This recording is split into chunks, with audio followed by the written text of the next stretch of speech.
हरिः ॐ उग्रश्च भीमश्च ध्वान्तश्च धूनिश्च सा सौवाच वियुवाच विक्षिपः स्वाहा अग्निगुं हृदयेन च निगुं हृदयाग्नेन पशुपतिं कृष्णं हृदयेन भवं जग्नाथ सर्वं तस्नाभ्यामीशानमन्युना महादेवमन्तः पारसवेग्नो ग्रन्देवन्मनिष्ठुना वसिष्ठहनो शृङ्गेनिकोशाभ्यम्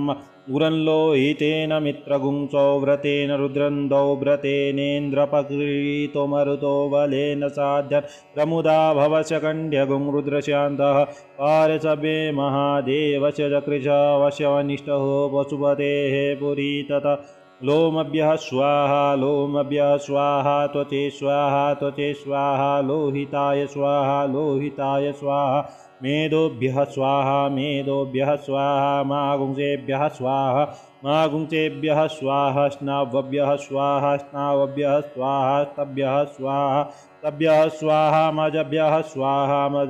स्वाहा रेतसे स्वाहा पायवे स्वाहा आयासाय स्वाहा प्रायासाय स्वाहा संजासाय स्वाहा वियासाय स्वाहोध्यासाय स्वाहा शुचे स्वाहा शोचते स्वाहा शोचमानाय स्वाहा शोकाय स्वाहा तपसे स्वाहा तपिते स्वाहा तप्यमानाय स्वाहा तप्ताय स्वाहा घर्माय स्वाहा निष्कृते स्वाहा प्रायश्चिते स्वाहा वेखजाय स्वाहा यमाय स्वाहान्तकाय स्वाहा मृत्यवे स्वाहा ब्रह्मणे स्वाहा ब्रह्महत्यायै स्वाहा विश्वेभ्यो देवेभ्यः स्वाहा द्यावा पृथिव्यः गुं स्वाहा हरिः ॐ।